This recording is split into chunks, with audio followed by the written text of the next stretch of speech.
Episode 37 चूहे जैसे दत्तती। क्या हुआ बच्चा, तुम अभी तक यहाँ क्यों खड़े हो? जल्दी जाओ, नहीं तो तुम्हें स्कूल के लिए लेट हो जाएगा। प्रिशा ने अभी भी कृष को ऐसे ही वहाँ पर खड़े देख उसे कार में बैठने को कहा। मम्मा, ये कह कृष थोड़ा रुका। मम्मा टाइगा सोच रहा था कि वो आज स्कूल ना जाकलाप के साथ यहाँ जाए। कृष ने मासूमियत के साथ अपने आंखें टिमटिमाकर प्रिशा को देख उसके ऑफिस के बिल्डिंग की तरफ इशारा करते हुए कहा।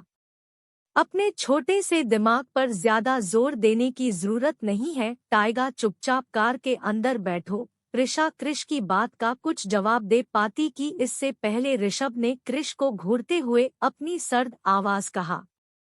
पल में मैं मम्मा के साथ रहना चाहता हूँ। कृष ने ऋषभ को देख पाउट करते हुए जवाब दिया। बेबी, इसकी कोई जरूरत नहीं, आज तुम स्कूल जाओ, मैं फिर कभी तुम्हें अपने ऑफिस ले जाऊंगी। प्रिशा ने कृष अपने गोदी में उठाकर उसे ऋषभ की कार में बिठाते हुए कहा। वो अच्छे से जानती थी कि कृष इतनी जल्दी अपनी जिद नहीं छोड़ने वाला, इसलिए उसी ने कृष को समझाते हुए कार में बैठा दिया। कृष ने पाउट कर अपनी आंखों छोटी करते हुए प्रिशा को घूरा, जो कि रोड के एक साइड खड़ी मुस्कुराते हुए उसे देख बाय कर रही थी। कुछ ही पल में ऋषभ के गाड़ियों का काफिला प्रिशा की नजरों से दूर हो गया। उसने एक गहरी सांस ली और जैसा ही मुड़कर ऑफिस की तरफ जाने लगी कि तभी उसे अपने पीछे आ रही एमिली और रैना का ख्याल आया। अपने लिए बॉडीगार्ड, ये बात उसे ठीक से हजम नहीं हो रही थी। ना वो कोई सेलिब्रिटी थी, ना वीआईपी, फिर ये सब क्यों? उसे ये सब बहुत ऑकवर्डिंग और अजीब सा लग रहा था। आप दोनों को मेरे पीछे आने की जरूरत नहीं है, आप जहां चाहें वहां जा सकती है। चिंता मत कीजिए, मैं गिरगिट को एसएसएस, मेरा मतलब मिस्टर राजवंश को कुछ भी नहीं बताऊंगी। प्रिशा ने उन दोनों को बारी बारी से देखते हुए कहा। प्रिशा की बात सुन एमिली और रैना एक दूसरे के चेहरे ताकने लगी। उनकी लेडी बॉस बहुत स्वीट और डिसेंट है, ये उन्हें पहले ही पता था, पर उनकी बातें वो चाह कर भी नहीं मान सकती थी। उन्हें ऋषभ ने सख्त वार्निंग दी थी कि उन्हें प्रिशा को एक पल के लिए भी अकेला नहीं छोड़ना। अगर प्रिशा को उन्होंने एक पल के लिए भी अकेला छोड़ा तो ऋषभ तो उनकी जान ही ले लेगा। Ma'am, we are sorry, we can't do it. Raina ने हिचकिचाते हुए प्रिशा को साफ मना कर दिया। प्रिशा की बात मान, उन्हें मरना थोड़ी था। Yes ma'am, we can't, but don't worry, we won't disturb you.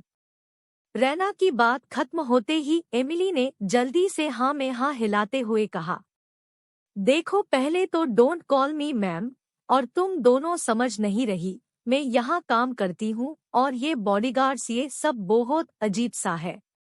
और मैं अपने बॉस और कलीग से क्या कहूँगी? एसएसएस, please try to understand.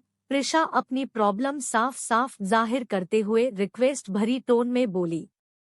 Prisha ने एमिली और रैना को काफी समझाने की कोशिश की, पर दोनों ने ही उसे पोलाइटली मना कर दिया।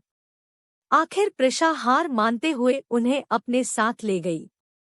वहीं ऋषभ के कार में ऋषभ कार ड्राइव कर रहा था और कृष चुपचाप मुंह फुलाए बैठा कार की विंडो से बाहर की तरफ देख रहा था। टाइगा, अब तुम बड़े हो गए हो, है ना? ऋषभ ने कृष को तिरछी नजरों कृष को देख पूछा।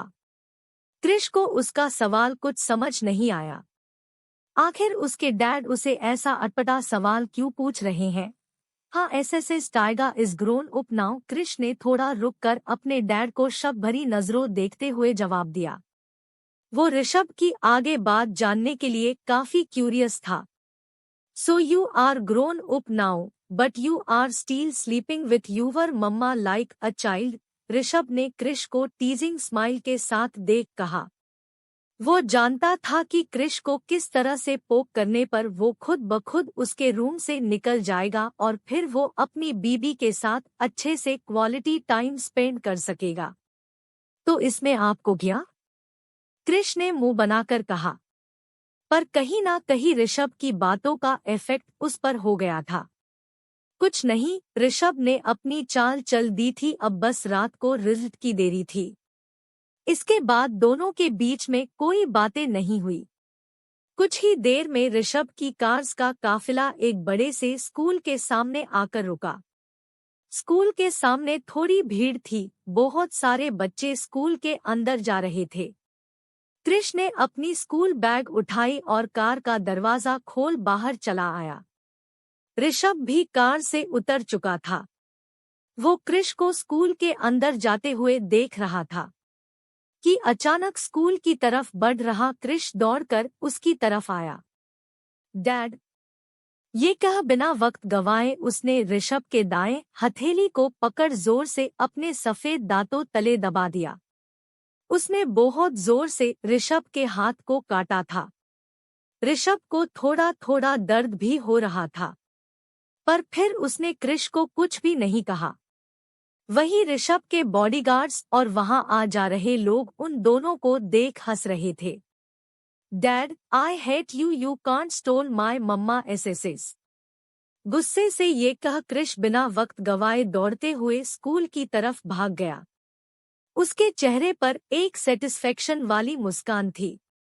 आखिर उसके डैड उसे अपने बातों में फंसाकर अपनी मम्मा से दूर करने की कोशिश कर रहे थे। उन्हें सबक सिखाना कृष के लिए बहुत जरूरी था, वरना वो अपनी हरकतों से बाज नहीं आते।